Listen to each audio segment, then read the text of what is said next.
Yo les copains, yo les copines du web et bienvenue dans cette vidéo qui fait suite à la vidéo de la semaine dernière qui nous comparait à des machines. Alors, en tout cas, c'était le côté philosophique de la comparaison. Là, on va être un peu plus précis et creuser encore pour finalement comparer chaque organe avec chaque pièce d'un ordinateur. De la carte graphique au processeur en passant par la carte mère, on va voir les similitudes qu'il y a entre le corps humain et cette petite bête là-bas.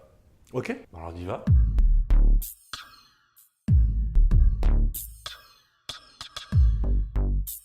Ah, comme tout bon scientifique, j'ai besoin d'une assistante. Évidemment, je l'ai réservée pour vous. Assistante? Oui. Bonsoir. Bonsoir. Comment allez-vous?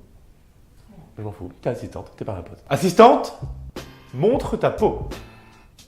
Comme vous pouvez le voir, la peau ainsi que les os permettent au corps de tenir en place et chaque organe de ne pas dégouliner. Si vous préférez voir Gisèle en un seul morceau, c'est grâce à sa peau et ses os. C'est pourquoi je comparerai ceci avec le boîtier de l'ordinateur qui permet de faire tout tenir en place, chaque pièce à l'intérieur. Là, c'est facile. Ensuite, assistante, montre ton cœur.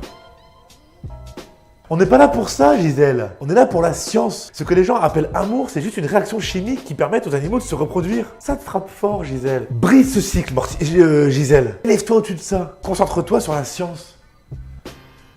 Assistante, montre ton cœur. Bien. Bien. Le cœur sert à alimenter tout ce réseau d'organes. C'est lui qui donne l'énergie au corps pour fonctionner en pompant. Si on coupe une artère du cœur, c'est l'arrêt cardiaque. Ah bah tu fais un arrêt cardiaque. Si on coupe une artère, malheureusement, c'est l'arrêt cardiaque. Reprends-toi, Baron Cotillard. En cela, on peut aisément comparer le cœur avec l'alimentation. Et oui, l'alimentation donne également toute l'énergie dont a besoin votre ordinateur pour fonctionner. Et si on coupe un de ces câbles, c'est l'arrêt cardiaque de l'ordinateur. Bien que j'ai hésité avec la carte mère, car le cœur peut être éventuellement comparé avec la carte mère qui, elle aussi, est centrale à la configuration, mais j'associerai plutôt la carte mère avec le système nerveux. Assistante, montre ton système nerveux. N'importe quoi. C'est pas grave. Le système nerveux va permettre... Qu'est-ce qu'il y a? J'ai peur de ta baguette. Ah, t'inquiète pas, je contrôle. C'est le système nerveux qui va faire les connexions et qui va permettre de ressentir les choses directement dans le cerveau. Il est relié à peu près tout ce qu'on a sur le corps et va permettre de ressentir les choses. C'est en cela que la carte mère y est associée. Car la carte mère fait également l'association sur toutes les pièces de votre ordinateur. Tout est forcément relié à la carte mère d'une manière ou d'une autre, directement ou indirectement. Assistante, montre ton cerveau. Je rigole. Tu pourras pas. Je rigole, c'est pour rigoler. Oh, tu le prends mal, ça y est. On peut pas associer l'amour et la science, on va pas faire les deux en même temps. Hein. Quoi? Pierre et Marie Curie?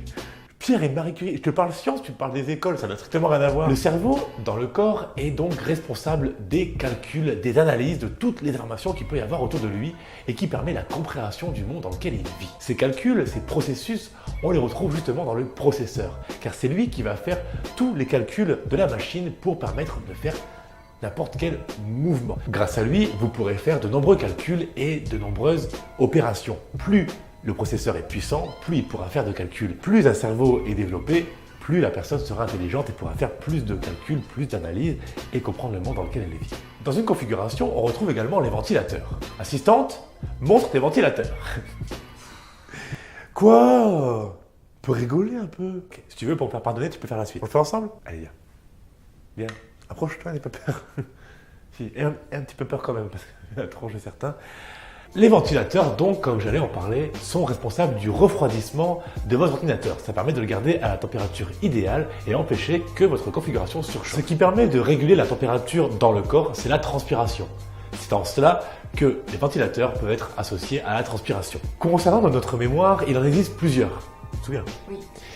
Il en existe en réalité au moins 3. Je vais en parler de 2. La mémoire à court terme et la mémoire à long terme. On en fait l'expérience tout le temps. Actuellement, vous êtes en train de faire l'expérience de la mémoire à court terme. Chaque phrase que je prononce reste quelques secondes dans votre tête, puis s'évapore lentement pour laisser place à la suivante. Cette petite phrase va rester dans votre mémoire à court terme et permettra de vous rappeler de ce que je viens de dire. Ce qui se charge du même phénomène dans une configuration d'un PC, c'est la mémoire RAM. La RAM va en fait stocker une partie de la mémoire d'une application qui est en cours. Si vous lancez un logiciel, la mémoire RAM va se charger de mettre en mémoire tout ce que vous êtes en train de faire actuellement et dont vous aurez besoin dans l'instant. Si vous éteignez votre ordinateur, la mémoire RAM s'efface complètement et au lancement de l'application, tout ce qu'il y avait enregistré dedans n'existe plus. En cela, la mémoire à court terme peut être associée à la mémoire RAM. Pour la mémoire à long terme, la vraie mémoire, je pense que vous l'avez deviné si vous vous prêtez au jeu depuis le début de la vidéo, elle est associée au disque dur. Quand on sauvegarde un fichier, une image, on le sauvegarde dans le disque dur pour y avoir accès plus tard. C'est la même chose pour notre cerveau dans la mémoire à long terme. Nos souvenirs sont stockés dans nos mémoires à long terme, tout comme nos habitudes. Si on veut lasser ses chaussures ou se rappeler d'un souvenir d'enfance, c'est dans la mémoire à long terme qu'on va chercher ça. Voilà, je pense qu'on a fait à peu près le tour. On a peut-être oublié une pièce, on a peut-être oublié la carte graphique. J'ai eu du mal à situer la carte graphique dans le corps humain. Il y a plusieurs théories là-dessus. J'ai un peu du mal à avoir la mienne. La carte graphique peut être associée à plein de choses, je sais pas. Les yeux?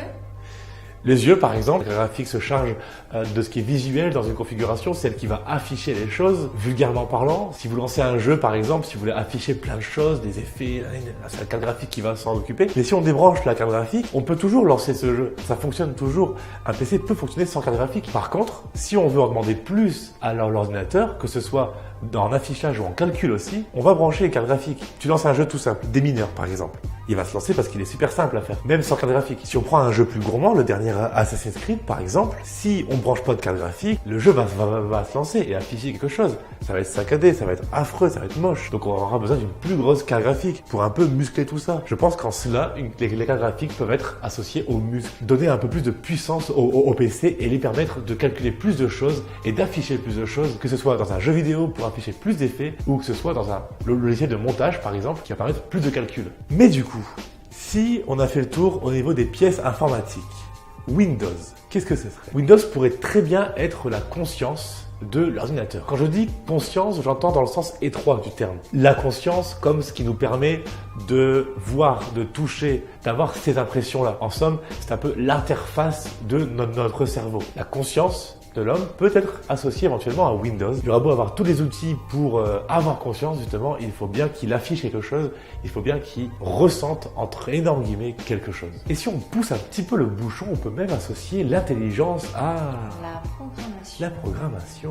Si nous sommes peu intelligents, nous ferons des tâches simples. Plus on sera intelligent, plus on fera des tâches complexes. La programmation d'un jeu vidéo, par exemple, sera bien plus poussée si, par exemple, on programme un jeu vidéo simplement avec quelques lignes de code, quelque chose de très simple, on aura un jeu très simple. Si on fait une grosse programmation avec des lignes et des lignes de code, on aura un jeu plus complexe. En cela, je pense que l'intelligence peut être associée à la programmation.